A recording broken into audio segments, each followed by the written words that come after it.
আসসালামু আলাইকুম। একটা ডানাকাটা পাখি যার সামনে সবুজ মাঠ থাকে, উপরে নীল আকাশ থাকে, কিন্তু সে ছটফট করে উঠতে পারে না। কেন জানেন? তার পাখাটা বাঁধা থাকে। প্রচণ্ড মনোবল থাকা সত্ত্বেও যে পাখা মেলে উঠতে পারে না, যার পাখা দুটো স্থবির হয়ে থাকে শুধু একটু সাহায্যের হাত বাড়ানোর জন্য। পাখিটার একটু সাহায্যের প্রয়োজন, পাখিটার একটু সহানুভূতির প্রয়োজন। আজকে এখানে অনেক এরকম ডানা কাটা পাখি আমরা রয়েছি, যাদের পাখাগুলো কাটা। আমাদের মনোবল দরকার, আমাদের পাশে কারো দাঁড়ানোর প্রয়োজন। আমি আজকে অনেক আবেগ আপ্লুত। জীবনের প্রথম মেধার মূল্যায়ন পাচ্ছি। এত বড় একটা অনুষ্ঠানে আমাদেরকে সংবর্ধনা দেওয়া হচ্ছে। আমার জন্মের সময় আমি যে ঘরে জন্মেছি সেই ঘরে কেরোসিন তেল ছিল না। মেয়ে হয়ে জন্মেছি বলে আমার দাদা কেরোসিন তেল এনে দেয়নি। আমার আম্মু খুব কষ্ট পেয়েছিলেন, অনেক কান্না করেছেন। তখন আমাকে বুকে জড়িয়ে নাকি প্রত্যয় করেছিলেন আমাকে মানুষ করবেন। যদিও এত দূর আসার পেছনে আমার মায়ের আর আমার বাবার অবদান অনেক বেশি। কোনো জমি জমা ছিল না, কিছুই ছিল না। শুধুমাত্র তাদের মনোবলের উপর ভিত্তি করে এত দূর আসতে পেরেছি। ঢাকা ভার্সিটিতে চান্স পাওয়ার পরেও আমাকে চিন্তা করতে হয়েছে আমি ওখানে পড়তে পারবো কিনা। আম্মুকে বারবার বলেছি, আম্মু আমি ওখানে পড়তে পারবো তো। আরেকবার চিন্তা করেছি যে রংপুর ইউনিভার্সিটিতে ভর্তি হবো কিনা। অনেক স্বপ্ন, ঢাকা ভার্সিটিতে ভর্তি হবো। আমি যে এখানে পড়তে আসবো, ভাড়াটা পর্যন্ত জোগাড় করা। রাত্রে চিন্তা করতাম যে আমি ভাইবা দিতে যাই পারবো তো।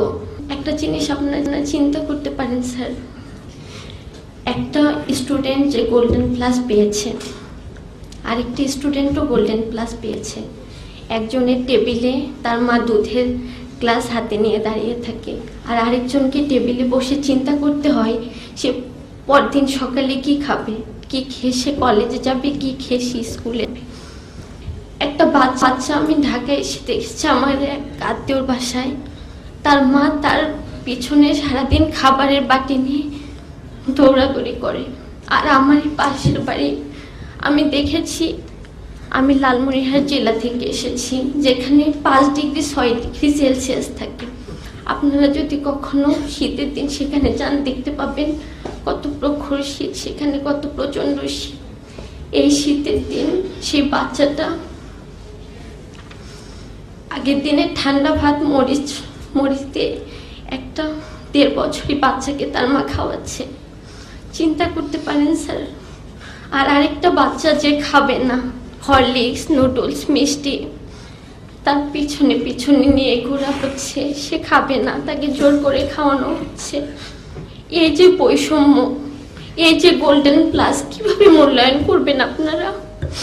একজন খাবার পাচ্ছে না আর আরেকজনের পিছনে খাবার নিয়ে দৌড়াদৌড়ি করা হচ্ছে, কিভাবে মূল্যায়ন করবেন স্যার?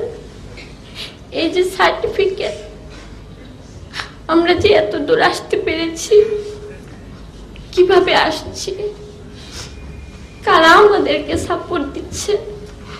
মাথায় হাত বুলানোর মতো কেউ নেই।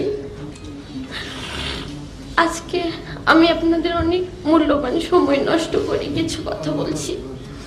দুঃখু মিয়া নজরুল হয়েছিলেন সত্যিই স্যার, কিন্তু স্যার দুঃখু মিয়া কখন পুষ্পমাল্য পেয়েছেন জানেন? যখন সে নির্বাক হয়ে গেল। তাকে কখন পুষ্পমাল্য দিয়েছি? কি পেয়েছেন তিনি? পুষ্পমাল্য তিনি কখন পেয়েছেন? তার যখন পুষ্পমাল্য পেলে তার ভালো লাগতো, তার অনুভূতি সে জানাতে পারতো, তখন আমরা তাকে কারাগারে রেখেছি, তখন তিনি কারাবাস পেয়েছেন। আর আমরা যখন তাকে পুষ্পমাল্য দিয়েছি তখন তিনি স্থবির হয়ে গেছেন। তখন আর তিনি কিছু বলতে পারেননি, কিছু পেয়ে যাননি, কিছুই চিকিৎসা কোনো কিছুই তিনি পাননি। সেই দুঃখু মিয়া, সেই কাজী নজরুল ইসলাম। আমরা কাজী নজরুল ইসলামের মতো হতে চাই স্যার, কিন্তু দুঃখু মিয়ার মতো কষ্ট পেতে চাই না। পুষ্পমাল্য আমরা নির্বাক হয়ে পেতে চাই না। আপনারা আমাদেরকে পুষ্পটা পেলে আমরা আমাদের অনুভূতি এরকম মনে জানাতে পারবো, এরকম এক ফোঁটা অশ্রু ফেলতে পারবো সবাই মিলে। তখন আপনারা আমাদের পুষ্পমাল্যটা দেন। আমাদের সবারই দায়িত্ব। বাংলাদেশে তো অনেক ব্যাংক আছে, কত বিত্তশালী মানুষ আছে, কত কোটিপতির আছে, কেউ তো এগিয়ে আসে না। এরকম একটা ব্যাংক আমাদের জন্য এগিয়ে আসছে। আমি তাদের প্রতি আন্তরিকভাবে কৃতজ্ঞতা প্রকাশ করছি। তারা আমাদের পাশে এসে দাঁড়িয়েছেন, উষ্ণতারা হাত বাড়িয়ে দিয়েছেন, একটা ডানাকাটা পাখিকে আকাশে উড়বার স্বপ্ন দেখিয়েছেন। আপনারা আমাদের স্বপ্নের সাথী হয়ে দাঁড়িয়েছেন।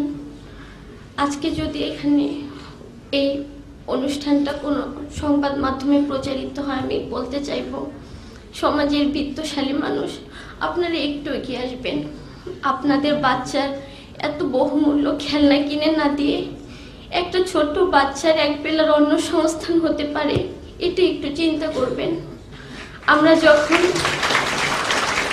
দিনের পর দিন যখন আমরা খাবারের চিন্তায় পড়াশোনাটা ফ্রেশ মাইন্ড ভাবে করতে পারি না, কিন্তু তখন আমার এই সহপাঠীকে আমি দেখেছি, কোটিপতির মেয়ে এসে আমি যখন চিন্তা করতাম কিভাবে আমি ভালো রেজাল্ট করব, কিভাবে পড়াশোনা করব, সে তখন চিন্তা করতো কোনো রকম একটা রেজাল্ট করে প্রাইভেট ইউনিভার্সিটিতে ভর্তি হয়ে যাবে। কিন্তু আমি চিন্তা করতাম যে আদৌ আমি ইউনিভার্সিটি পর্যন্ত যাইতে পারবো কিনা, আমার ইউনিভার্সিটি পর্যন্ত যাওয়ার সক্ষমতা থাকবে কিনা। কিন্তু সে চিন্তা করতো প্রাইভেট ইউনিভার্সিটিতে ভর্তি হওয়ার। এই যে বৈষম্যটা, এই যে তফাৎটা, আমরা বের হয়ে কি দেখব, কি পাবো আমরা, আমাদেরকে কে স্বপ্ন দেখাবে? আমি আবারও ইসলামী ব্যাংক কর্তৃপক্ষকে আন্তরিকভাবে ধন্যবাদ জানাচ্ছি তাদের এই মহৎ উদ্যোগের জন্য। স্যার, আমি দুঃখিত আপনাদের অনেক মূল্যবান সময় নষ্ট করছি। ধন্যবাদ সবাইকে। আসসালামু আলাইকুম। Such rare talents like Afroza are scattered far and wide of this country.